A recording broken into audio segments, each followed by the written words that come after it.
Good morning. आज हम आपको ऑर्गेनिक केमिस्ट्री पढ़ाएंगे बीएससी पार्ट 2 की ईथर इपॉक्साइड। चूँकि ये छोटे छोटे चैप्टर हैं, इसको और आसान से चैप्टर, इजीली चैप्टर हैं, इसको हम हैंडल कर लेंगे आसानी से। जब तक ऑनलाइन क्लासेस चलेंगी तब तक हम आपको इजी चैप्टर अच्छे पढ़ाएंगे जो इंटरेस्टिंग रहेंगे और आसान रहेंगे, जिसको आप हैंडल करेंगे। छोटे छोटे 2-3 दिन के चैप्टर ये हैं। ईथर और इपॉक्साइड देखिए, ईथर का सिंपल क्या दिया जाता है, ROR, जैसा दिया गया बोर्ड पर। R क्या है, एल्किल ग्रुप, R बराबर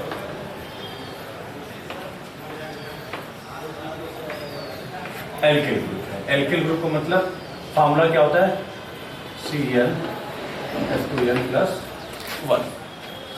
ठीक है, तो जहां भी इसको हम ईथर मतलब जब भी ऑक्सीजन के दोनों तरफ कार्बन जुड़े रहे हैं, एल्किल का मतलब कार्बन ही बना, जब भी ऑक्सीजन के दोनों तरफ क्या जुड़े रहे, कार्बन जुड़े रहे, इसका मतलब वो क्या होगा, ईथर होगा। ठीक है, ईथर के साथ इपॉक्साइड बाद में डिस्कस करेंगे, इसको साइक्लिक ईथर बोलते हैं। Cyclic form of ether is known as epoxide. अभी ईथर के बारे में बस देखते हैं। इसका सिंबल होता है ROR-। फिर इसका आईपीएसी नॉमेनक्लेचर बड़ा इंपॉर्टेंट होता है। आईपीएसी नॉमेनक्लेचर में जब भी किसी ईथर को हम देखते हैं तो उसमें एल्केन माने तो एल्केन का एन हटा दिया जाए और ऑक्सी एल्केन जोड़ते हैं।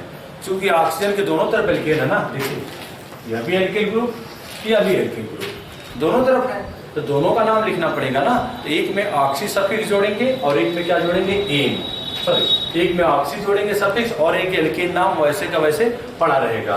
तो अब किसमें ऑक्सी जोड़ेंगे, किसमें ऑक्सी जोड़ेंगे और किसमें किसका नाम जस्ट वैसे का वैसे पड़ा रहेगा। तो ऑक्सी जोड़ने के लिए हम उस स्मॉल रिंग में जोड़ेंगे जो ऑक्सीजन की किसी साइड में हो, मतलब ऑक्सीजन के दोनों साइड में 2 चेन होंगी कार्बन की। फॉर एग्जांपल यह लीजिए, देखिए यह ऑक्सीजन है, इसकी एक तरफ कार्बन की चेन है और एक तरफ भी कार्बन की चेन, लेकिन यह लॉन्ग चेन है और यह क्या है, स्मॉल चेन है।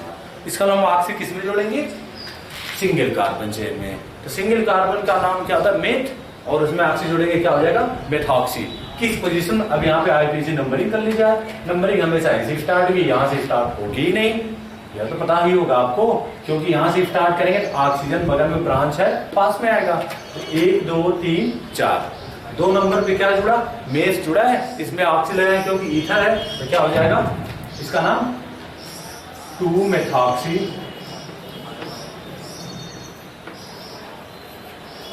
हो गया। यह 2 नंबर पर क्या, मेथ जुड़ा, ऑक्सीजन के साथ ईथर है, मेथॉक्सी कर दिया हमने, और इसके बाद कितने कार्बन चेन है, 1 2 3 4, तो क्या हो जाएगा, 2-मेथॉक्सी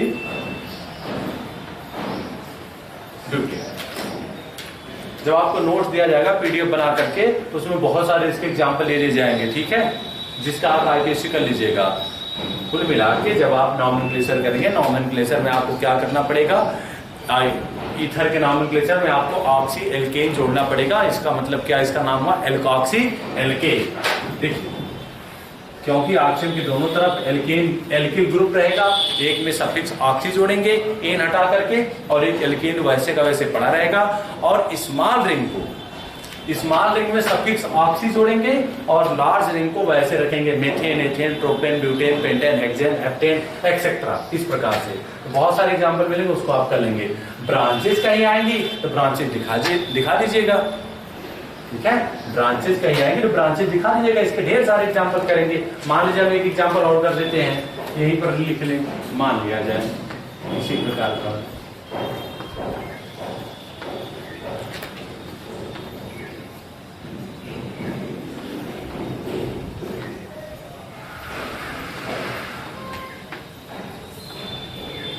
अब मनीमन सोच लीजिए, इसमें कैसे नंबरिंग आप करेंगे। तो देखिए 2 कार्बन की चेन है, स्मॉल रिंग है, और यहाँ पर 1 2 3 4, यह नंबरिंग हो गई। अब देखिए यहाँ पे अगर यहाँ से आप नंबरिंग करते हैं तो बगल में सब्स्टिट्यूएंट CH3 जुड़ता, यहाँ से नंबरिंग के बगल में सब्स्टिट्यूएंट ऑक्सीजन जुड़ेगा। इसका मतलब नंबरिंग हमेशा वहां से होगी जहां से हैवी एटम हो, जिसका एटॉमिक मास ज्यादा हो, जिसका एटॉमिक नंबर ज्यादा है। सब प्रियॉरिटी आपने देखा होगा आईपीएससी में कि किसको कब प्रियॉरिटी देंगे, लोअर क्लास में पढ़ा होगा।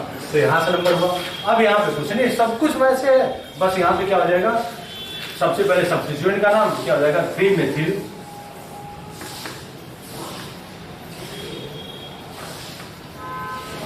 3 मेथिल 2 एथॉक्सी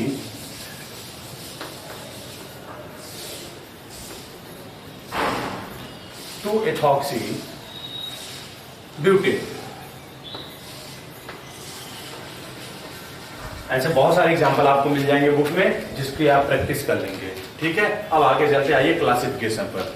क्लासिफिकेशन ईथर के क्लासिफिकेशन के बारे में बात करें, यह दो प्रकार का होगा, सिमेट्रिक और एसिमेट्रिक। यही है क्लासिफिकेशन में, सिमेट्रिक और एसिमेट्रिक दो प्रकार का होगा। सिमेट्रिक और एसिमेट्रिक देख लेते हैं।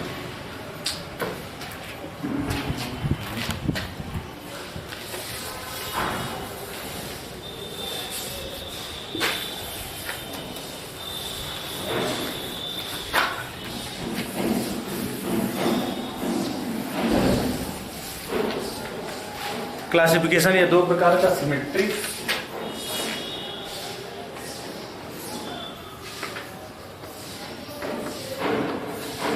And unsymmetric.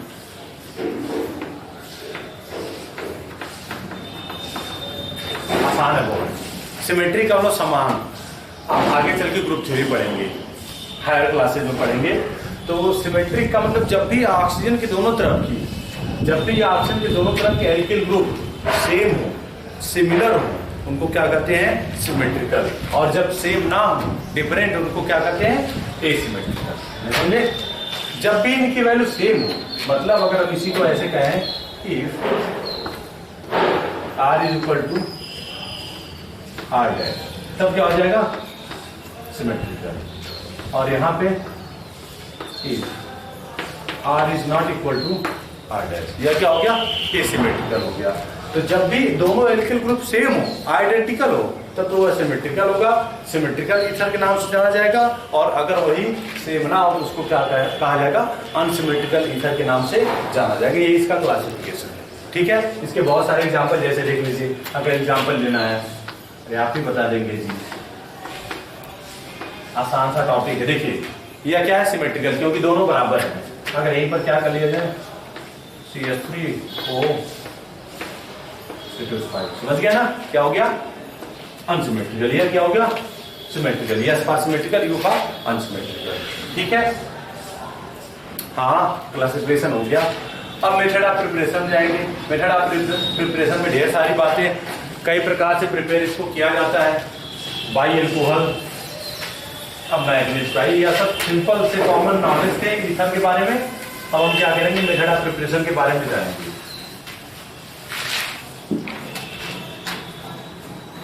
क्या कहा गया, मेथड ऑफ प्रिपरेशन खूब पूछा था ईथर के, कोई किन्हीं दो प्रिपरेशन के मेथड बताइए। पहला बाई एल्कोहल, दूसरा क्या हो जाएगा, Williamson synthesis. Very very very important. ठीक है, यह इंपॉर्टेंट, कई बार पूछा था, नामांकित हुआ, एग्जाम में भी पूछा था, कंपटीशन लेवल से भी पूछा जाता है। तो बाई एल्कोहल अगर हम क्या करेंगे, बाई एल्कोहल अगर हम रिएक्शन कराएंगे ना, when ethyl alcohol, methyl alcohol, कोई सा भी एल्कोहल ले लीजिए, नॉर्मली एथिल मेथिल प्रोपिल ही लिया जाता है। क्यों, क्योंकि आप कार्बोनिक मान वहां पे पढ़ चुके हैं बीएससी पार्ट 1 में।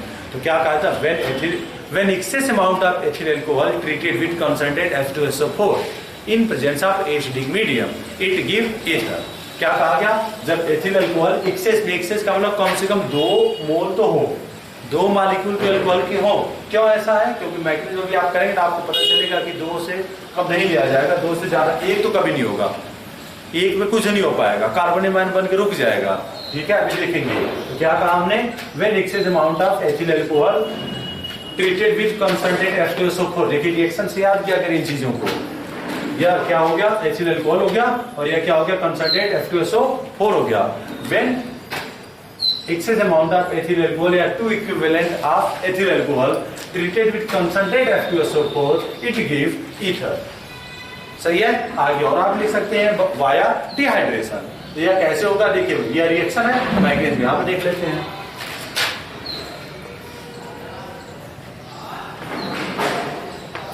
मैग्नीज, अब मैग्नीज इसकी 3 स्टेप में पूरी होगी, याद है पार्ट 1।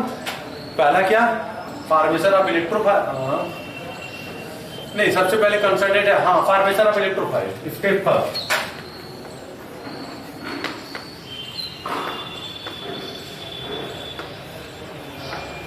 Formation of electrophile. सबसे पहला फॉर्मेशन अब इलेक्ट्रोफाइल हो जाएगा। इलेक्ट्रोफाइल कैसे बनेंगे? सबसे पहले F2SO4 को जोड़िए। पता नहीं याद आ रहा है कि नहीं आप लोगों को?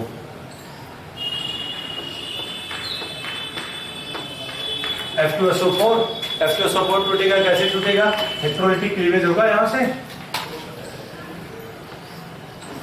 अरे बैठे बैठे पढ़ रहे थे, देख लेना, समझ में आएगा, नहीं फिर क्वेश्चन डाल देना, उस पे ग्रुप पे डाल देना, बता देंगे। तो यह क्या हो जाएगा? H प्लस ब्रेक होगा प्लस HSO4 माइनस, यह ब्रेक हो गया। ये H प्लस में टूटा, HSO4 माइनस में। अब हम एक इथेनॉल को लाते हैं वहीं पर।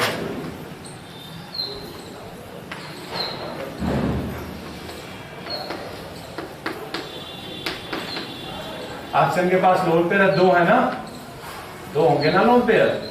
ऑक्सीजन के पास दो लोन पेयर है, ये किससे अटैक करेंगे? ये H+ के ऊपर अटैक करेंगे, तो क्या बनेगा? C2H5OH। ठीक है, ये बना। अब फॉर्मेशन ऑफ इलेक्ट्रोफाइल आ गया ना, ये तुरंत क्या करेगा? एक ही साथ हो गया क्या? ये तोड़ देगा, तोड़ने के बाद क्या बन जाएगा?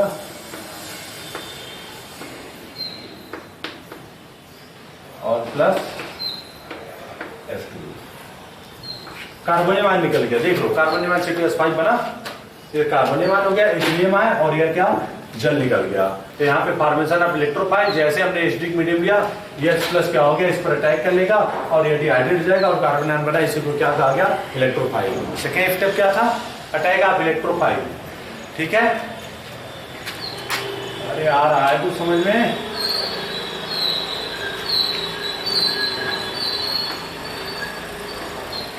Attack of electrophile. जब इलेक्ट्रोफाइल का अटैक करेंगे हम, तो देखिए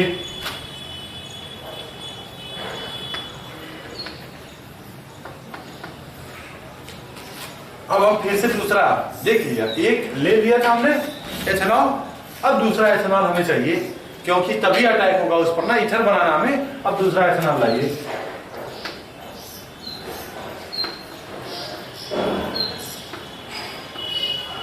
फिर से वही बात, ऑक्सीजन के ऊपर क्या है? लोन पेयर है, ये इस पर अटैक करेगा, अटैक करके क्या बनाएगा? हम एरो घुमा लेते हैं, क्या बन जाएगा? C2H5OH। इसमें लोन पेयर बना दिया प्लस, और क्या बन जाएगा? C2H5। ठीक, ये हो गया। अब इसके बाद तीसरा क्या हो जाएगा? तीसरे स्टेप में बोलो कोई, यहां से H+ निकलेगा, खींचेगा कौन? अरे खींचेगा कोई, कौन अब्स्ट्रैक्ट करेगा इसको H+ को? बोलिए। कॉन्जुगेट बेस नाम सुना था? याद आया होगा अब। कॉन्जुगेट बेस यह क्या है?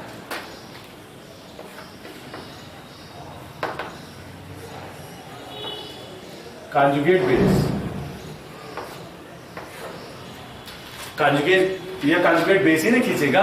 कॉन्जुगेट मतलब क्या बताया था? बेस का मतलब ही प्रोटॉन अब्स्ट्रैक्शन होता है 90% केसेस में, लेकिन जहां भी नाम कॉन्जुगेट बेस या कॉन्जुगेट एसिड आए, इसका मतलब कॉन्जुगेट बेस का पेरेंट एसिड होता है। इसको कुछ क्षण के लिए क्या किया गया है? बेस बनाया गया है। उसी प्रकार से अगर कॉन्जुगेट एसिड कहीं लिखा जाए, इसका मतलब उसका पेरेंट जो मॉलिक्यूल है वह बेसिक था, लेकिन उसको कुछ देर के लिए हमने एसिड बनाया है, तो उसको कॉन्जुगेट एसिड और कॉन्जुगेट बेस, मतलब कॉन्जुगेट टर्म जहां भी आए, इसका मतलब यह समझ लीजिएगा कि कॉन्जुगेट का मतलब क्या होगा?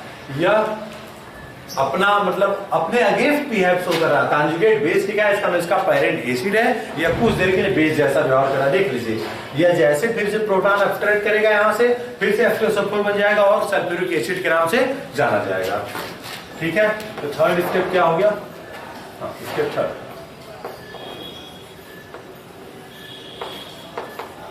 Abstraction of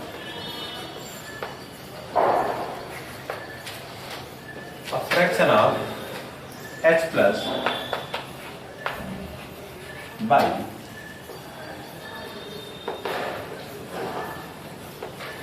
conjugate base।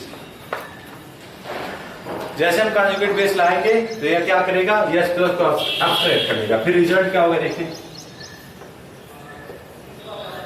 C2H5 OH C2H5 और इन्हीं के प्लस HSO4 तो यह क्या होगा, यहाँ सब्सट्रैक्ट करेगा और जैसे अटैक करेगा ना हाइड्रोजन अपना इलेक्ट्रॉन एक्शन को देकर के चला जाएगा, क्या बन जाएगा,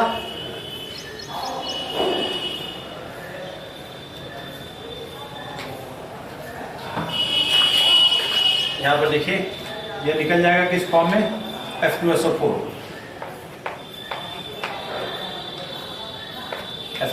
फॉर्म निकल जाएगा और ये क्या बन जाएगा, C2H5 C2H5। ठीक है, यही क्या बन गया, डाइएथिल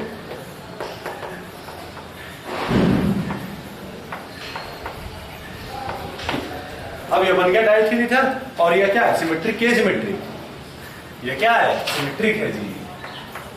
ठीक है, दोनों तरफ क्या है, एल्किल ग्रुप सेम है, तो ये क्या हो जाएगा, सिमेट्रिक ईथर और ये इसी का नाम डाइएथिल ईथर। इस प्रकार से हमने क्या किया, एल्कोहल्स हमने ईथर बनाना सीख लिया।